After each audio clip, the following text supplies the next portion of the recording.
Bon, on va pouvoir démarrer. Bonjour et bienvenue sur l'espace central du Salon Cprint. Merci à tous d'être avec nous pour cette conférence sur les nouveaux pouvoirs de l'étiquette. Ennobli, personnalisé, voire même connecté, des cosmétiques au secteur viticole, les étiquettes se déclinent aujourd'hui à l'infini. Si les techniques traditionnelles conservent encore une très large majorité du marché de l'impression d'étiquettes, on observe depuis une décennie une forte progression des technologies d'impression numérique qui conquièrent des parts de marché de plus en plus importantes sur ce secteur. Une croissance de l'impression numérique qui va aussi de pair avec une automatisation et une digitalisation toujours plus forte chez les producteurs, souvent tirés par des projets Web2Print. Nous avons donc voulu nous pencher sur les enjeux de ce marché florissant avec nos invités. Isabelle Manche, directrice générale France et Benelux pour le groupe ESCO. Bonjour. Bonjour. Lindsay Cavaillon, responsable commercial de la société Adesa Smart Label. Bonjour. Pierre Forcade, délégué général de l'UNFEA, l'Union nationale des fabricants d'étiquettes adhésives. Bonjour. Et François Lebas, sales manager chez Epson France et responsable, entre autres, du marché industriel de l'étiquette adhésive. Bonjour. Merci à tous les quatre d'être avec nous aujourd'hui. Pour débuter, je vais me tourner vers Pierre. Pierre, pour essayer d'avoir une vision un peu macro, dans un dossier d'IC Le Mag en 2020, vous expliquez que le marché de l'impression d'étiquettes connaissait depuis 2012 une progression constante de 3 à 4% par an, dans le monde comme en France. La France où quelques 400 fabricants d'étiquettes réalisaient un chiffre d'affaires global de 1,1 milliard d'euros. Le panorama est-il toujours le même aujourd'hui, après la crise que nous venons de traverser, et comment expliquer la bonne santé du secteur de l'étiquette? Alors tout d'abord, je voulais vous remercier déjà de nous inviter sur ce plateau, de mettre un focus sur les étiquettes adhésives, et nous avons aussi invité sur le salon avec tous nos amis sur le stand 1A21. Oui, le marché de l'étiquette aujourd'hui s'est encore développé. Effectivement, on avait ces chiffres de 3 à 4% avant le crise Covid. Maintenant, on est plutôt autour des 10%. Donc vraiment une très belle croissance. On a vu le côté obligatoire de l'étiquette pendant la crise du Covid avec les gels hydroalcooliques, avec l'agroalimentaire, qui a fait qu'on a eu vraiment une très très forte demande d'étiquettes. Et cette demande est restée. La croissance, la reprise économique aujourd'hui a fait qu'on a besoin de mettre en vente beaucoup de produits qui sont forcément étiquetés. Donc aujourd'hui, on est vraiment très très heureux d'avoir ce développement au sein de l'étiquette qui pousse aussi les fabricants d'étiquettes à investir dans des nouvelles solutions qui permettent à mes adhérents aussi, qui sont tous présents aussi ici, que je salue, de pouvoir aussi se développer grâce à ça. C'est un marché qui attire, et on en discutait encore. Les imprimeurs de labeur, par exemple, sont vraiment intéressés pour venir dans ce marché-là, qui devient complémentaire vraiment à leur activité, et qui vient nourrir un new business pour eux, qui devient indispensable, puisqu'on peut vraiment satisfaire un client dans sa globalité. Et la typologie des commandes aujourd'hui est tellement différente d'il y a quelques années. Aujourd'hui, on assiste à plutôt des petites séries, beaucoup de références. Donc, quel est le meilleur outil pour pouvoir répondre à ces demandes? C'est le numérique. Le numérique, évidemment, a pénétré les entreprises d'étiquettes adhésives depuis à peu près 2005. Aujourd'hui, je pense que la majorité des fabricants d'étiquettes sont équipés en solutions numériques et numérisent aussi les solutions des flux dans l'entreprise. Donc aujourd'hui, vraiment, ça devient évident et on ne peut pas s'en passer. Donc c'est vraiment intéressant. Est-ce qu'il est possible aujourd'hui de quantifier cette progression de l'impression numérique sur le marché de l'étiquette adhésive? Quelle part du volume d'affaires global est aujourd'hui imprimée en numérique et quel est le taux d'équipement en numérique aujourd'hui en France? Oui, ces statistiques, évidemment, seraient très intéressantes à avoir. Mais malheureusement, même s'ils sont adhérents ou de la filière, c'est compliqué d'avoir ces chiffres-là. On ne peut pas forcément avoir les statistiques comme ça aussi un peu sensibles. Donc effectivement, comme je vous disais, les machines numériques ont vraiment pénétré presque tous les ateliers, de tout type de machines. Certains en ont plusieurs, certains en ont fait leur spécialité. Donc c'est tout ce que je peux vous dire. Je ne peux pas avoir des statistiques vraiment de chiffres ou autres. Mais au moins, il y a encore quand même du travail, il y a encore de la place. On peut encore vendre beaucoup de machines. Les machines évoluent aussi. Donc il y a aussi des possibilités d'amélioration d'année en année. Et comme le chiffre d'affaires va avec, les fabricants d'étiquettes ont maintenant un peu plus de moyens pour le faire. Les banques leur font confiance parce que c'est un marché qui est en développement. Donc il n'y a plus qu'à. On parlait de 400 producteurs d'étiquettes il y a 2 ans. Il y a quand même un phénomène de concentration aussi sur ce marché. Aujourd'hui, on est à quel niveau? On a à peu près 380 sites de fabrication en France. Mais en fait, ces sites sont rachetés souvent par d'autres sociétés un peu plus importantes. Donc on estime plutôt à une perte de nombre d'acteurs. Aujourd'hui, on est à peu près à 315 acteurs en France d'étiquettes adhésives pour 380 sites de production. Vous voyez, donc on voit la concentration au fur et à mesure. Les sites passent d'entreprise en entreprise, mais il reste, et on a malheureusement peu de création de sites ex nihilo. Par contre, le site reste toujours en place, parce que c'est vraiment important, parce que les clients sont là. Les clients sont à un maximum 120, 200 km de là. Donc il ne faut surtout pas délocaliser le site. Quand on rachète un site, on le laisse en place, on ne touche même pas au nom de l'entreprise. On voit Adesa, on ne touchera jamais à votre nom, c'est vraiment important, parce que c'est l'image de la société. Donc c'est pour ça que les sites resteront toujours à 380, mais malheureusement le nombre d'acteurs va baisser. Parce qu'il y a aussi une relation de proximité, tu me disais Pierre en préparation de cette conférence, sur le marché de l'étiquette, il faut être à proximité de ses clients. Toujours. Il y a une réactivité, une proximité, une meilleure connaissance. Et le commercial peut facilement aller voir le client. Le client vient signer des BAT machines et vient s'assurer de la bonne qualité de la marge de sa commande, quoi. François, en tant que constructeur aussi de machines, tu as vu cette évolution et cette progression. Comment tu analyses, toi, cette percée, si on peut s'exprimer ainsi, de l'impression numérique? Il y a plusieurs technologies d'impression et on n'est plus à se demander si jamais le numérique, ça marche ou ça ne marche pas. Maintenant, c'est quel numérique, pour quel besoin. Donc, pour aller visiter régulièrement les imprimantes textiles, moi je pense qu'à mon avis, il y a 80% des sites où il y a du numérique. Maintenant, là où il y a une part aussi à prendre, c'est multiplier les périphériques d'impression numérique au sein des sites. Donc il y en a qui ont commencé par une machine, il y en a qui en ont 3 à 4, voire des sites qui ne visent qu'être à 100% numérique. Donc ouais, il y a encore du travail, et c'est une activité qui n'est pas délocalisable. Il faut être à côté. C'est comme le packaging, il faut vraiment réduire le time to market, et la solution d'impression en fait complètement partie. Donc le marché évolue, les technologies vont de plus en plus vers de l'ennoblissement. Donc on voit qu'il y a une segmentation du marché, soit vers la vitesse, soit à apporter de la création de valeur aux clients. La création de valeur, c'est la première promesse du numérique, quel qu'il soit, c'est retirer la forme imprimante. Et puis surtout, c'est réduire tous les coûts cachés, tous les coûts induits, à la mise en route, à la mise en production d'une série d'étiquettes. En ces périodes particulières, sauver de la matière, sauver du papier, réduire l'énergie pour faire fonctionner les machines sont des facteurs favorisant la pénétration du numérique sur tous les sites. L'INSEE, chez vous aussi, vous avez été Adesa parmi les premiers producteurs européens à intégrer du numérique, c'était en 2002. Aujourd'hui, quelle est la part comment se vont-ils l'activité entre numérique et traditionnel chez Adesa? C'est plutôt 50-50 chez nous. On est 50% sur la partie traditionnelle et 50% essentiellement en numérique. Quels sont les secteurs ou typologies de clients qui aujourd'hui font appel à de l'étiquette adhésive imprimée en numérique? Sincèrement, c'est plutôt tous les secteurs d'activité. On a autant d'agro que de cosmétiques finalement, que d'industrie pure, que domaine de peinture, ce genre de choses. On est vraiment multi-secteur d'activité sur ce pôle-là. On a Pierre aussi et François, on a coutume de dire aussi que le numérique a permis à des petites marques, des jeunes marques qui se lancent, de jouer directement dans la cour des grands en créant des gammes complètes grâce à l'impression numérique. Est-ce que ça se vérifie? C'est quelque chose de vrai, ça? Oui, parce que le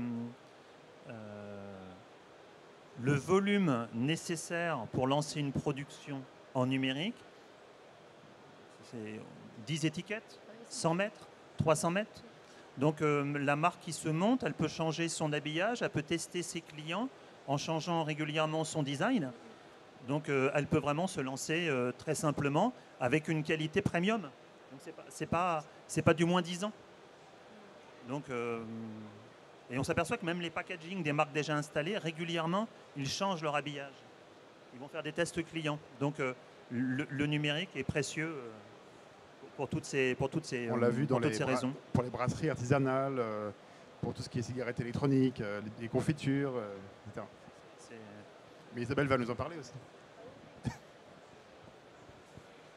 C'est vrai que voilà, il y a vraiment une percée du digital. Alors après, on est beaucoup sur à la fois l'automatisation des flux et la digitalisation des process.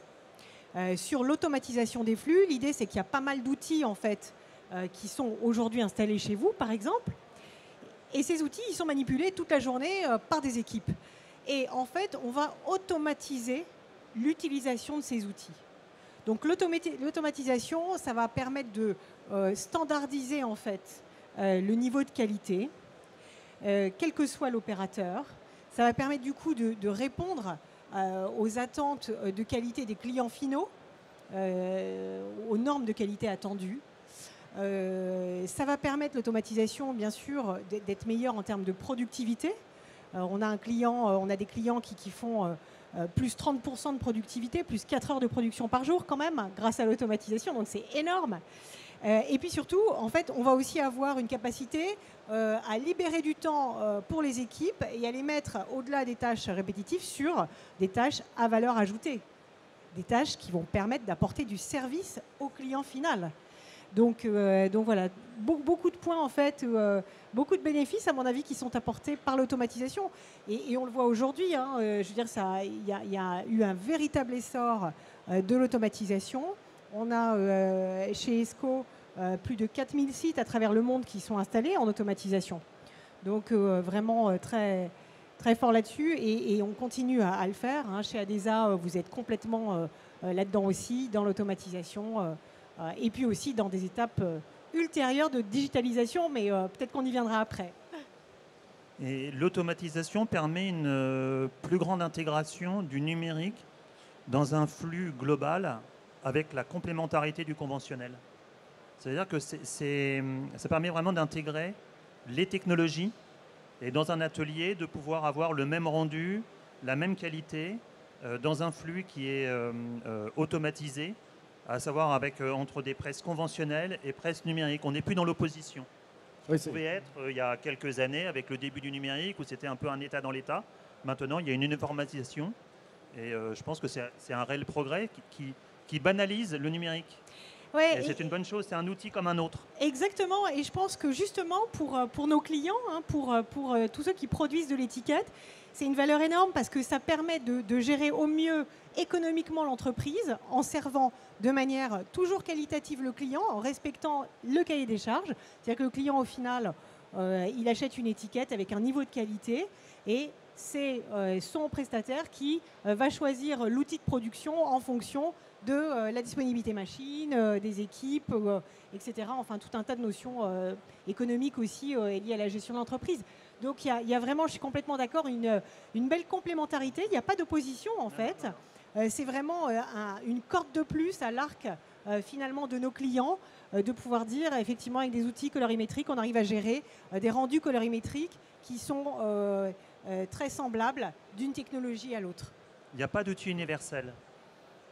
Donc, il faut vraiment que le pouvoir, le responsable d'atelier, le responsable de production, puisse envoyer la production sur l'outil le plus efficient, qu'il soit numérique ou non. On voit aussi, par exemple, une première partie de la fabrication en numérique et ensuite un ennoblissement sur une machine de sérigraphie à plat. Donc là, on fait un appel avant, arrière. C'est ça qui est intéressant. Les vieilles machines en fait, de sérigraphie à plat, qui sont encore un peu moins la cote, elles font des tellement beaux résultats et on peut faire tout à fait un premier passage en numérique splendide. Donc on peut avoir un mélange des technologies pour servir le client. Donc les ateliers aujourd'hui ont toujours besoin de garder un flux de flexo, d'offset, de sérigraphie à plat. Et là, le numérique est venu en complémentarité. Donc ça, il ne faut pas les oublier aussi, c'est vraiment important et c'est vraiment complémentaire. Oui, c'est ce que tu disais, Pierre. Si le taux d'équipement numérique progresse, il ne remplace pas les lignes traditionnelles aujourd'hui dans les ateliers et on joue sur la complémentarité des techniques. C'est le cas notamment aussi chez ADESA. Alors, il y a un volet aussi, ça va de pair, on parlait d'automatisation avec Isabelle. Dans le sillage de l'adoption numérique, de plus en plus de producteurs d'étiquettes lancent aujourd'hui des plateformes ou des portails de Web2Print. Aujourd'hui, vous le disiez, l'INSEE, vous réalisez 50% de votre chiffre d'affaires en traditionnel, l'autre moitié en numérique. Et en 2017, vous avez lancé une plateforme de Web2Print destinée à vos clients professionnels. Et c'est un projet qui a véritablement fait pivoter tout le centre de gravité de l'entreprise. Est-ce que Vous pouvez nous expliquer pourquoi Adesa s'est lancé dans ce projet et surtout comment vous avez réussi? Oui, en fait, ça a été décidé de manière très simple. Tout se vend aujourd'hui sur Internet. On s'est dit pourquoi pas nos étiquettes. Et en fait, comme on avait une très bonne, maîtrise, expertise des flux et de l'amalgame, on s'est lancé dans ce projet. Mais on savait en fait qu'il fallait malgré tout y mettre les moyens. On n'allait pas s'inventer dans le web to print comme ça n'allait pas fonctionner. C'est pas parce qu'on allait sortir Internet que ça allait fonctionner. Donc on a fait en sorte de s'entourer de personnes. Donc on a recruté des ressources qualifiées dans le web marketing, dans le e-commerce, dans l'informatique, dans la communication également. En fait, nous avions la technicité de l'étiquette. Il a fallu transposer ce savoir sur un site e-commerce, en fait, avec les codes du e-commerce. Donc c'était un petit peu un monde que nous ne maîtrisions pas à l'époque. Donc avec les nouvelles recrues que nous avons eues, on a pu donc construire ce site internet. Donc il a fallu construire un site qui soit dynamique, qui soit moderne, mais qui soit facile d'utilisation et compréhensible pour tous. Voilà. Donc ça a été long malgré tout. Ça a été vraiment la première démarche. Donc il a fallu en gros presque une année pour construire ce site. Il a fallu aussi monter une équipe d'ADV, donc une équipe dédiée de support client pour l'accompagnement, pour tout le côté technique, parce qu'on a aussi sur le site en fait un service de devis sur mesure. Donc il est très important d'avoir des personnes qui soient très dynamiques, mais qui soient aussi formées techniquement. C'est-à-dire qu'elles doivent connaître toutes les combinaisons possibles, elles doivent connaître tous nos process dans notre atelier de production pour pouvoir proposer en fait le meilleur service, la meilleure solution à nos clients. Donc ça, c'est très important. Ils ont vraiment un rôle déterminant dans la réussite de ce projet. Si on n'a pas une équipe qui est très réactive, très dynamique, ça ne fonctionne pas. Voilà. On a également une équipe en PAO dédiée, donc également pour l'accompagnement, pour l'élaboration des fichiers, pour tout le côté technique. Donc on a vraiment une personne qui répond au téléphone tous les jours. Ça demande énormément d'échanges, cette partie-là également. Une partie qualité SAV également. Donc là, en fait, la qualité et l'exigence client est très élevée sur ce point-là. Il ne faut pas croire que parce que c'est un site internet, en fait, les gens commandent facilement. Voilà. Donc en fait, c'est autant exigeant à la limite que le tradi. Donc également beaucoup de réactivité sur ce pôle-là. Et pour moi, un des points les plus importants, c'est vraiment l'optimisation des flux. Donc là, on avait quand même une bonne expertise, une bonne maîtrise, et Adesa en fait investit beaucoup en R&D justement pour améliorer de façon continue ces flux et pour permettre un maximum d'automatisation, qui est beaucoup. En fait, qu'on ait très peu d'interventions manuelles, que ça aille vite. Alors, quand je parle de flux, ce sont les flux web, les flux de production, les flux de logistique, très important aussi. Donc voilà, c'est l'association de tous ces pôles qui a fait en fait que notre projet a réussi. Mais ça a été long. On n'a pas été rentable rapidement. C'est pas immédiat. Il a fallu du temps. Mais voilà. Donc nous, on avait vraiment cette expertise technique de l'étiquette, mais tout ce monde un peu du digital était un petit peu inconnu chez nous. Et grâce à ces nouvelles personnes et ce nouveau monde en fait qu'on a intégré chez Adesa, ça nous a permis en fait de nous orienter et de prendre un peu un nouveau virage. Et on est très contents parce que c'est vrai que c'est un très très beau marché qui est très attractif, qui est très dynamique, mais ça a été difficile quand même. On ne s'invente pas, on ne s'improvise pas dans le web to print. Il a fallu vraiment se donner les moyens et y donner du temps et de l'énergie. Ouais, non, mais on comprend en vous écoutant qu'en effet, là, c'est tout le business de l'entreprise qui a pivoté autour de ce projet. Aujourd'hui, avec le recul, du coup, c'était 2017. Il y a eu une refonte, je crois, en 2021. Oui, tout à fait, avec une nouvelle charte graphique. Et c'est un site, en fait, qui est alimenté très régulièrement, avec des nouveaux produits. On a Julie, donc, au marketing, qui change les couleurs, qui change tout. On fait en sorte que ce site reste le plus dynamique possible, le plus plaisant et surtout facile d'utilisation.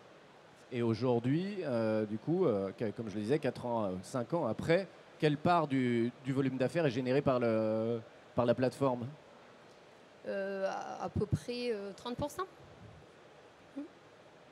Merci. Isabelle, chez Esco, vous accompagnez tous les jours des producteurs d'étiquettes adhésives dans ces projets de transition digitale et automatisation. Où en est ce marché de l'étiquette sur ces sujets-là, de l'automatisation et de la digitalisation. Vous me disiez en préparation que c'était quand même un marché assez en avance, enfin, qui avait bien pris le pli de l'automatisation et de la digitalisation. Oui. Alors, en fait, il y a vraiment deux pans distincts. Il y a l'automatisation et la digitalisation.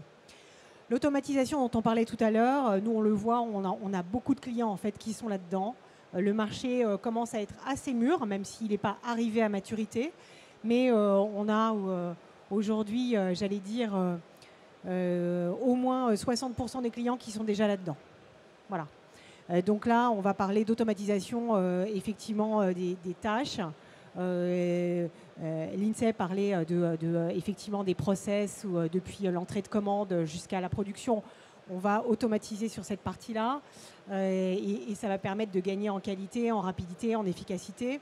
Ça va permettre de soutenir, par exemple, d'aider l'ADV sur les devis avec des outils qui analysent la couleur des documents et qui permettent de dire directement en prod, on va plutôt imprimer sur telle ou telle machine et donc le devis est juste. Enfin, voilà. Donc, c'est des choses qui sont très intégrées à l'ERP d'ailleurs, ce qui requiert beaucoup d'efforts de la part des équipes et c'est vrai que c'est des processus longs de transformation. Donc là, je dirais que sur la partie automatisation, il y a une certaine maturité. Maintenant, sur la partie digitalisation, je pense qu'ADESA est en avance. C'est mon regard sur les choses, dans tous les cas, par rapport à ce qu'on peut observer globalement. On a une part beaucoup plus faible. Tout le monde valide. Hein. Et c'est vrai qu'on a une part beaucoup plus faible finalement de nos clients qui sont déjà dans la digitalisation, mais là on ne parle plus des tâches, on parle des process de l'entreprise. On parle globalement de digitaliser les process. Je donne pour exemple la validation d'un BAT par exemple. Voilà. Aujourd'hui ça marche très bien. Finalement les entrepreneurs qui ont décidé de faire ce shift s'aperçoivent que chez leurs clients ça ne pose aucun problème. On a d'ailleurs chez ADESA, enfin voilà, toute la partie viewer qui est adossée à votre site avec le Web Center, voilà, qui permet aux clients de voir un BAT en 3D, de le faire tourner, de correspondre, d'envoyer des fichiers, etc. C'est des vraies plateformes collaboratives. Et là, sur cette partie-là, si vous voulez, là où on a en automatisation 4000 sites installés dans le monde, on a plutôt 700 sites installés dans le monde en digitalisation. Alors ça fait beaucoup d'users derrière, on a 600 000 users. Mais en fait, c'est quand même un nombre d'utilisateurs un nombre de sites pardon, qui est moindre. Voilà. Pour revenir au pouvoir de l'étiquette, il y avait un sujet aussi que je voulais aborder, c'était celui des étiquettes connectées. On en parle beaucoup, de réalité augmentée, de QR code, de data matrix, de puces NFC et RFID. Mais quelle est la réalité aujourd'hui pour ce segment de marché ? Est-ce qu'on est sur une niche ou est-ce que c'est le futur de l'étiquette ? Pierre ? On va dire que c'est le futur depuis 10 ans. C'est un peu le serpent de mer. Hein. On aimerait bien tous que cette innovation perce et que vraiment ça se développe et que tout le monde puisse en faire tous les jours. Malheureusement, les marchés ne sont pas forcément en face très matures, même si effectivement il y a des besoins, mais ils ne sont pas forcément identifiés. Le problème du coût, forcément petit volume, un coût important. Donc si ça ne se démarre pas, on n'augmente pas les volumes. Donc les coûts restent toujours élevés. Donc on est effectivement sur des marchés de niche, mais c'est possible. Tout le monde peut pratiquement le faire. Les fournisseurs ont les produits pour, les machines sont éligibles. Effectivement, il faut peut-être recruter en interne une personne qui peut être un peu plus adéquate, mais le marché est présent. Comment vous dire que ça va se développer ? Je n'ai pas ma boule de cristal, mais je pense que ça va effectivement prendre parce que c'est une évidence et tout le monde le sait qu'il faut optimiser la logistique, il faut optimiser la possibilité de savoir combien de vêtements il vous reste en stock. La RFID est là pour ça. La réalité augmentée pour une bouteille de vin, c'est extraordinaire, ou une bière. Vous pouvez voir la vidéo du viticulteur rien qu'en mettant votre téléphone devant la bouteille de vin. Parce qu'automatiquement, avec Argo Play, par exemple, des outils comme ça, vous allez pouvoir avoir un contact avec le producteur du produit. Donc ça, c'est extraordinaire. Le marketing adore ça. Mais finalement, on n'en trouve pas assez, quoi. Est-ce que c'est une question d'usage ? Les usages ne sont pas encore développés. Alors, le QR code est revenu très fort avec la crise du Covid, mais en effet, la réalité augmentée, notamment, on a du mal à voir encore un développement des usages. Les agences de com ne sont pas forcément bien informées. Le producteur lui-même, encore moins. Donc effectivement, il y a peut-être un travail de fond à faire au niveau de l'information, d'aller voir les acteurs, mais je pense que c'est déjà fait, hein, mais il faudra encore faire une marche supérieure pour leur proposer des produits finis en disant voilà comment ça se passe, avec des témoignages de clients qui ont dit ça m'a permis de vendre X pourcentage de plus parce que j'ai fait ça, etc. quoi. Je pense que c'est vraiment le point, je suis complètement d'accord Pierre, je pense que c'est le business model des brands. Voilà, où est-ce que le brand va pouvoir, la marque va pouvoir augmenter son chiffre, augmenter son business, ouvrir une nouvelle part de marché, j'en sais rien, développer de nouveaux produits connexes grâce à cette techno. C'est vrai Florent, l'usage finalement, mais transformé en business. Et aujourd'hui, on le voit, nous on a en fait dans nos suites logicielles de quoi gérer le QR code. Même là récemment, on a eu des clients qui voulaient intégrer leur logo dans le QR code. Enfin, aucun problème, on sait faire ça. On sait faire un peu les pieds au mur. Mais finalement, quel brand va commander ça? C'est encore une véritable question. Il faudrait une locomotive, quoi, une belle marque reconnue de tous, qui présente des chiffres extraordinaires. Et là, du coup, il va y avoir un engouement. Ça va tirer le train général, quoi. Ouais, je pense que quand la locomotive aura trouvé la formule, au sens aura percé sur un business, tous les autres vont regarder ce qui s'est passé et peut-être que ce sera l'élément déclencheur pour porter cette techno. Mais voilà, et je pense que dans ce cadre-là, tout ce qui est digital et impression numérique va aussi... Parce que la technologie est là. Absolument. Il n'y a plus qu'à. Et c'est la créativité, c'est la création des marques, des designers que les imprimeurs attendent. Ouais. L'INSEE, vous avez la capacité chez ADESA d'intégrer de la puce NFC ou de... Oui, nous on l'a eu proposer de la fait il y a réalité quelques années avec un partenaire local.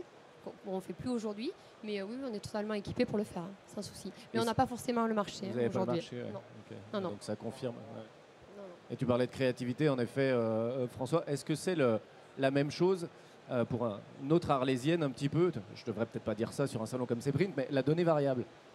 La donnée variable, c'est pareil. C'est intrinsèquement, on en parle depuis les débuts de l'impression numérique, oui, mais tout le monde en parle, personne n'en fait. Est-ce que c'est un petit peu le... C'est tout à fait ça. Techniquement, c'est possible. C'est un gros intérêt du numérique. Mais pour pouvoir imprimer la donnée variable, il faut donner sa donnée. C'est là que le bas blesse. Voilà. Ou alors gérer les problématiques éventuellement de sécurité. Voilà. Sur lequel on va faire de la donnée variable, mais sans avoir besoin de fichiers en tant que tel. Ce sera plus de la numérotation. Mais voilà. Mais c'est peanuts aujourd'hui. Hein. Je pense que ça peut valoriser le produit, par contre. La personnalisation, tout le monde en souhaite, tout le monde le rêve. Et on a une étiquette unique. On a une bouteille de vin, par exemple. Il n'y a que vous qui avez cette bouteille, cette étiquette-là. C'est extraordinaire quand même. Donc, pour une grande marque qui fait 1 million de bouteilles, vous avez la seule étiquette, c'est la vôtre. Donc, je pense qu'il y a quand même un coup à jouer quand même dessus. Ouais. Et ça se développe hein, quand même. Mais depuis Coca-Cola et ses prénoms, et puis Nutella et ses étiquettes au visuel tous différents, on n'a pas vu en effet encore grand-chose sur... non, parce que ça a attiré le marché un peu vers le bas malheureusement, parce que c'est Coca et Nutella. Donc forcément, les grands vignobles ne sont pas jetés dessus, mais les bières par exemple, ou le vin, vous avez souvent le vin qui est vendu en carton de 6. Donc vous pouvez imaginer donc, les 6 étiquettes différentes pour tout le domaine, le rosé, le rouge, etc. Et vous avez une étiquette différente. Donc là, vous pouvez jouer sur le carton de 6 pour jouer une histoire. Si vous mettez les 6 bouteilles les unes à côté des autres, vous avez un visuel complet. Il y a vraiment de quoi faire, quoi. C'est toujours pareil, on a les outils, hein, on a les machines, les logiciels, et c'est encore un problème de création, d'amener les agences de packaging à y réfléchir, à avoir le réflexe en disant différenciez-vous des autres grâce à cette technologie, quoi. Peut-être que l'arrivée de nouvelles marques, de nouveaux acteurs, peut pousser justement par cette créativité à se différencier sur ce marché-là. Mais comme tu disais, hein, technologiquement parlant, tout est là. Hein. Il faut aller prêcher maintenant, prêcher la bonne parole. Merci à tous les quatre pour vos interventions. Est-ce que dans la salle, on a des questions pour nos intervenants ?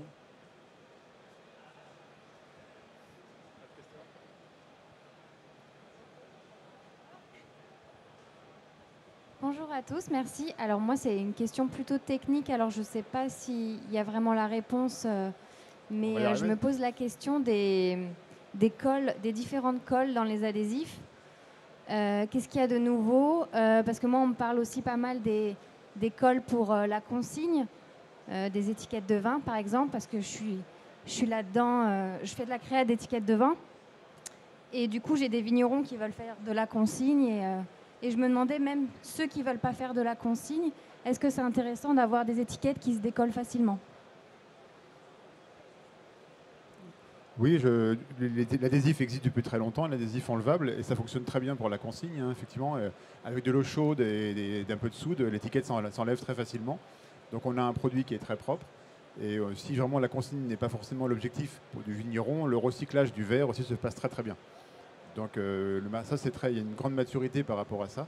Donc on va surtout éviter de garder la même étiquette à chaque lavage, parce que ça ne va pas être très joli. Il y a une dégradation de l'impression qui risque de se faire, et donc du coup de l'information du consommateur. Donc là, il y a un danger. Donc il faut toujours avoir le réflexe, consigne, une nouvelle étiquette. On enlève l'étiquette du contenant, on repart sur un contenant propre, on remet une nouvelle étiquette. Et ce sera pareil pour tous les produits en consigne. Si vous vouliez ajouter autre chose. D'autres questions? Je voulais ajouter quelque chose, Florent. Vu la complexité, effectivement, de la mise en place des solutions de numérique ou de numérisation des flux, l'UNFEA va mettre en place un guide technique pour ses adhérents pour éclaircir un petit peu tout ça, mettre du vocabulaire, mettre beaucoup d'exemples pour que les personnes qui se disent « mais c'est pas fait pour moi, je suis trop petit, je suis mal adapté », en fait non, on peut en prendre un petit bout, on n'est pas obligé d'avoir toute la suite. On peut vraiment optimiser seulement une partie et d'un seul coup, l'entreprise va se redévelopper. Donc, on va faire un guide qui va sortir normalement avant l'été prochain. Donc, je vous encourage tous les adhérents à le consulter. Ah ouais, et j'en profite pour ajouter quelque chose. C'est vrai que ce guide, je vois bien son élaboration et qu'il est vraiment très bien fait, très, très simple et qu'il permet d'éclairer justement pas à pas sur cette transformation digitale de ce marché. Et j'ai envie de dire que vraiment, l'accompagnement des équipes est clé par rapport à ça. Et comme tu le dis, je pense que dans la digitalisation d'une entreprise, il ne faut pas vouloir tout d'un coup.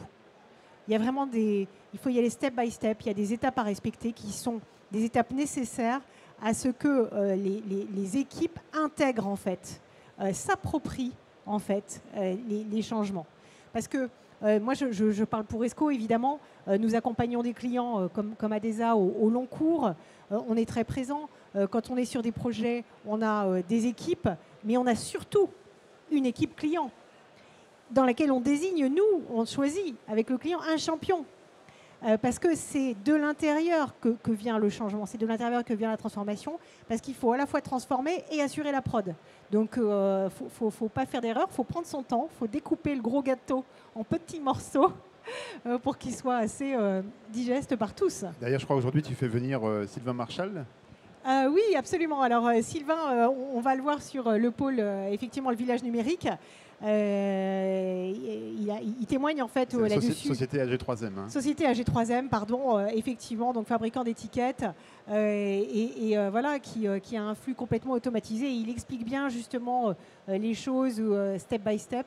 Et je pense que la clé, elle est humaine. Il ne faut pas se tromper. Les technos, elles sont là. On l'a tous dit autour de la table. La clé, elle est humaine. L'ITSE peut peut-être nous en dire un mot. En effet, l'appropriation du projet par les équipes, tu me disais que c'était quelque chose d'extrêmement important, en effet. Ah oui, tout à fait. Si on n'avait pas ça, on ne réussirait pas. Ça, c'est évident. Si on n'avait pas cette organisation autour de ça, ça ne fonctionnerait pas. C'est certain. Pas eu trop de résistance au changement Non, pas du tout. Non, vraiment pas. Non, pas du tout. Vous aurez également aussi la possibilité d'écouter le témoignage de la société Azure Adhésif, qui vient sur un autre stand aussi proposer son témoignage sur une solution aussi qui a embarqué l'entreprise dans une numérisation. Et cet après-midi aussi, vous avez l'entreprise Guiflex du groupe AVEC qui va venir aussi témoigner sur le recrutement et la formation des jeunes pour venir un petit peu aider les entreprises aujourd'hui en difficulté, puisqu'on a un gros problème de recrutement dans les étiquettes adhésives. La pyramide des âges est assez ventrue dans le haut, donc il va y avoir des départs en retraite dans 5 ans de façon importante. Donc il va falloir renouveler déjà ces gens-là et en même temps suivre le développement des entreprises en embauchant régulièrement. Vous devez avoir ce problème-là aussi. Il faut au minimum 5-6 personnes dans les ateliers aujourd'hui. Et on a beaucoup de difficultés à trouver des jeunes motivés. Donc nous avons les formations comme à la SEPR, le CFA à Lyon, et des entreprises, des centres de formation comme Graphipolis, 5 Conseil, la FI et l'ENR, qui sont vraiment des grands acteurs. L'Unidis, la FIFOR, USA, on ne les oublie pas. Et donc, je vous encourage à venir à 15h45, venir voir la conférence et le témoignage des sociétés de l'UNFEA. C'est bien, c'est parfait. Pierre et Isabelle, ils nous font la promo du programme, c'est magnifique. Merci beaucoup. Mais cela dit, c'est vrai que je rebondis là-dessus, tout ce qui est digitalisation de l'entreprise, au-delà de l'efficacité, au-delà de la productivité, etc., ça va être aussi un outil de rétention des collaborateurs, un outil aussi pour aller chercher des nouveaux collaborateurs qui ont ce mindset digital, qui sont nés là-dedans et à qui ça parle. Et voilà. Et donc, on doit quelque part aussi réfléchir à ça pour avoir une bonne adéquation entre les compétences actuelles qui sont sur le marché et la manière dont les entreprises fonctionnent et sont équipées. Ce truc-là, il est clé. Tout évolue et donc les technologies doivent porter l'humain encore à ce niveau-là, je pense. Le label Power, quoi. Absolument. Merci à tous les deux. Plus d'autres questions? Eh bien, merci à tous d'avoir assisté à cette conférence. Et puis, je vous invite à revenir à midi pour la prochaine plénière sur le thème de l'enseigne et les enjeux pour le 2022 pour le secteur de l'enseigne avec Juliane Ojac, présidente de l'organisme e-Vision. Merci à tous.